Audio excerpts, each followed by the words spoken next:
Assalamualaikum warahmatullahi wabarakatuh. Apa kabar pemirsa Selebes TV? Senang rasanya saya Adi Febrian bisa kembali menjumpai Anda dalam program obrolan Karebosi. Dan pemirsa Selebes TV, kita sudah sampai di tahap bagaimana penetapan paslon untuk maju di Pilwali Makassar, dan tadi juga sudah dilakukan untuk pengambilan nomor urut masing-masing paslon. Dan seperti apa jalannya dan bagaimana tahapan-tahapan berikutnya, saat ini kita sudah terhubung bersama dengan Bapak M. Farid Waji, Ketua KPU Makassar. Assalamualaikum warahmatullahi wabarakatuh, Pak Farid. Waalaikumsalam warahmatullahi wabarakatuh. Ya, gimana kabarnya nih Pak Farid? Alhamdulillah, semuanya sehat. Sehat, ya Pak ya. Baik, kemudian saya ingin menyapa juga ada Bapak Nur Sari, Ketua Bawaslu Kota Makassar. Assalamualaikum warahmatullahi wabarakatuh, Pak Nur Sari. Assalamualaikum warahmatullahi wabarakatuh. Ya, gimana kabarnya nih Pak Nur Sari? Alhamdulillah. Alhamdulillah sehat ya Pak ya. Baik, Iya, saya pertama ke Bapak Farid dulu deh. Pak Farid, ini kemarin kita sudah sama-sama juga saksikan juga di link-link yang sudah disebar di media sosial untuk penetapan paslon. Dan tadi juga sudah dilakukan pengambilan nomor urut. Bisa diinformasikan sedikit Pak Farid untuk jalannya proses tadi seperti apa? Silahkan. Ya, terima kasih. Assalamualaikum warahmatullahi wabarakatuh. Yang pertama, alhamdulillah hari ini tahapannya adalah tahapan sesuai dengan regulasi kita, peraturan KPU nomor 5 tahun 2020. Oke. Tanggal 23-24 sebenarnya adalah tahapan yang krusial sekali. Penetapan kemarin kemudian dilanjutkan dengan hari ini pengundian nomor urut untuk sebagai bagian dari tahapan prosesi pemilihan wali kota dan wakil wali kota Makassar. Nah, alhamdulillah tadi kami melaksanakan kegiatan pengundian nomor urut, dirangkaikan dengan deklarasi, dilaksanakan dengan protokol kesehatan yang sangat ketat. Kami berkoordinasi dengan semua stakeholder, dengan kawan-kawan kita di Bawaslu, dengan TNI Polri untuk memastikan semua berjalan dengan baik dan efektif. Dan alhamdulillah atas kerjasama yang baik dari semua elemen, termasuk tim calon wali kota kita, para tim calon wali kota kita, alhamdulillah pembatasan yang kami lakukan membatasi kehadiran tim, alhamdulillah direspon dengan baik dan sampai dengan acara berlangsung dan berakhir semua berjalan dengan baik dan lancar. Baik Pak Farid, untuk tahapannya setelah penetapan, setelah pengambilan nomor urut, setelah ini apa lagi nih Pak Farid? Tanggal 25 besok adalah tahap awal laporan awal dana kampanye. Hari ini tim KPU Kota sementara memfasilitasi kegiatan laporan awal dana kampanye oleh seluruh tim calon wali kota. terima kasih. Jadi sebenarnya alhamdulillah karena kemarin itu sudah ada PKPU 13 yang awalnya perubahan kedua dari PKPU 6, kemudian PKPU 10 dan 13. Nah, hal yang menarik sebenarnya dalam PKP 13 ini karena Bawaslu sudah diberikan kewenangan yang cukup besar, yakni misalnya dalam hal kaitannya dengan penerapan standar protokol kesehatan, Bawaslu itu sudah diberikan kewenangan untuk berkoordinasi dengan teman-teman dari kepolisian untuk sampai bisa membubarkan kegiatan yang misalnya kegiatan yang dilarang dalam PKPU tersebut. Kemudian yang kedua, alhamdulillah juga karena di PKPU 13 ini juga sudah menghilangkan atau menjadikan rapat umum menjadi sesuatu yang dilarang. Termasuk misalnya konser, basar musik, dan lain-lain. Itu semua menjadi sesuatu yang dilarang yang sebelumnya dalam PKPU sebelumnya itu dibolehkan. Nah, bagi kami dengan dilarangnya kegiatan-kegiatan yang berpotensi untuk melibatkan massa yang dalam jumlah yang banyak, maka kami sangat optimis bahwa tahapan tetap berjalan sesuai dengan sebagaimana mestinya, juga keselamatan atau kesehatan warga Makassar itu bisa diutamakan. Itu yang harapan kami. Baik, terima kasih Pak Nur Sari. Saya kembali ke Pak Farid selaku Ketua KPU Makassar. Pak Farid, ini kan tidak lama lagi kita akan menghadapi masa kampanye. Nah, untuk masing-masing paslon sendiri, aturan mengenai kampanyenya nanti ini seperti apa nanti dari KPU sendiri, Pak Farid?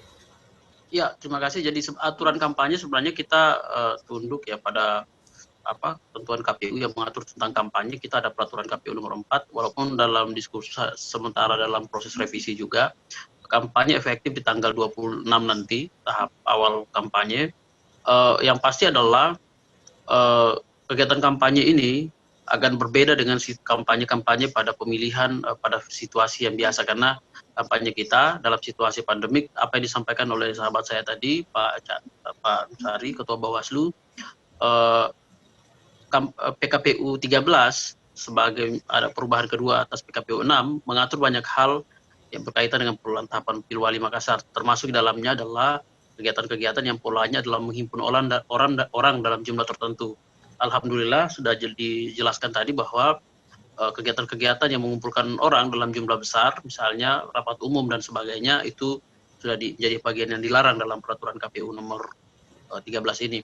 Secara umum, kampanye yang dilaksanakan di tahapan pemilihan wali kota dan wakil wali kota Makassar tahun 2020, kalau kita lihat pada rujukan regulasinya, sebagian besarnya kan adalah disarankan untuk dilakukan secara virtual. Yeah. Nah, tentu saja terkait dengan kegiatan kampanye secara virtual, kami tentu harus menunggu regulasi teknis ya, perubahan atas peraturan KPU nomor 4, karena harus diatur pula. Misalnya kalau di peraturan KPU nomor 4 tentang kampanye itu kan diatur zonasi. Yeah. Nah, bagaimana dengan peraturan kampanye virtual? Harus ada pengaturan teknis karena berkaitan dengan waktu, durasi dan sebagainya. Baik Pak Farid, untuk kampanye tatap muka mungkin berbeda seperti kampanye virtual. Untuk tatap muka sendiri ini apakah ada batasan-batasan seperti hanya membolehkan sekitar berapa puluh orang saja, ataukah memang sudah ada aturan baru dari PKPU yang terbit? Ya, tentu saja prinsipnya adalah semua dapat dilakukan tapi dengan protokol kesehatan yang sangat ketat ya. Yeah. Kalau tidak dapat dilakukan, tidak ada yang menjamin bahwa protokol kesehatan bisa ditegakkan, maka kalau kita lihat normanya adalah dilaksanakan secara virtual. Kalau kita lihat di PKPU yang disebutkan tadi sahabat saya, pada PKPU 10 misalnya disebut secara tegas bahwa kuantitas dari rapat dan dialog itu maksimum 50 orang dalam ruangan dengan konsep jaga jarak. Yeah. Nah, tetapi jika tidak bisa dipastikan yang hadir 50 orang atau tidak bisa dipastikan ketaatan protokol kesehatan, maka perlunya adalah peserta dalam pengelolaan tahapan Pilwali Makassar agar kita semua saling menjaga agar proses tahapan penyelenggaraan Pilwali Makassar ini tidak menimbulkan ekses baik pelanggaran tahapan ataupun punya ekses pada aspek risiko kesehatan bagi warga kota. Walaupun sekarang kalau kita lihat regulasi yang disampaikan oleh sahabat saya tadi, kepatuhan terhadap protokol kesehatan itu inklusif menjadi bagian tak terpisahkan dari proses pengelolaan tahapan. Ya. Baik, terima kasih Pak Farid. Saya kembali ke Pak Nursari. Pak Nursari, jadi sepertinya banyak juga masyarakat yang mempermasalahkan untuk protokol kesehatan yang harus ditaati, karena ada juga wacana kemarin yang sempat saya baca-baca, ini pilkada sempat ingin ditunda gara-gara COVID karena untuk menghindari klaster-klaster baru. Nah, tapi kenyataannya pilkada tetap berjalan. Jadi untuk pengawasannya mungkin dari Bawaslu sedikit mempunyai tantangan tersendiri. Bagaimana nih pendapatnya Pak Nursari? Ya, jadi sebenarnya begini, kenapa kami di Bawaslu sangat tegas soal pemenuhan standar protokol kesehatan itu, karena kami tahu persis dampak dari pertama, keselamatan dan kesehatan warga atau rakyat itu kan menjadi hal yang utama. Yeah. Kemudian yang kedua, kami sadar betul bahwa pelanggaran terhadap protokol kesehatan yang berpotensi meningkatkan atau memunculkan klaster-klaster baru itu bisa saja itu akan berpotensi membuat tahapan itu ditunda. Nah, kenapa kami sejak dari awal sangat konsen dan sangat antusias untuk menyampaikan kepada publik bahwa pelanggaran terhadap protokol kesehatan itu bukan tanggung jawab penyelenggara semata, tetapi itu adalah tanggung jawab kita semua, termasuk semua yang punya kepentingan atau warga Kota Makassar itu punya kepentingan di situ. Karena tentunya saya yakin sekali bahwa tidak ada warga di Kota Makassar yang tidak menginginkan terpilihnya pemimpinnya secara cepat dan legitimate misalnya. Yeah. Nah, dengan demikian, kalau misalnya ke depannya ini kan menjadi tantangan kita bersama nih. Bagaimana caranya supaya kita bisa menjadikan standar protokol itu menjadi hal yang mutlak kita penuhi semua. Sehingga memang pelaksanaan pemilihan itu lancar, aman, tertib, dan warga kota itu tetap sehat dan selamat. Begitu. Baik, saya kembali lagi ke Pak Farid. Pak Farid, ini kita berbicara soal kampanye. Otomatis kampanye tahun ini sangat berbeda dengan tahun-tahun sebelumnya. Nah, untuk kampanye di media, kan sudah penetapan paslon juga, sudah pengambilan nomor urut. Aturannya ini seperti apa nantinya ke depannya untuk ada paslon yang ingin kampanye di media seperti itu? Silahkan, Pak Farid. Ya, tentu saja kan kampanye media kan pertama, kalau merujuk kepada peraturan KPU nomor 4 yang saya sebut tadi, tentu ada lembaganya ya kampanye media. Termasuk dalamnya adalah kampanye elektronik yang dibatasi oleh Undang-Undang 14 hari. Cuman secara teknis, kami tentu harus menunggu regulasi teknis yang mengatur tentang kampanye. Ya. Nah, misalnya, kenapa ini penting kami sebut?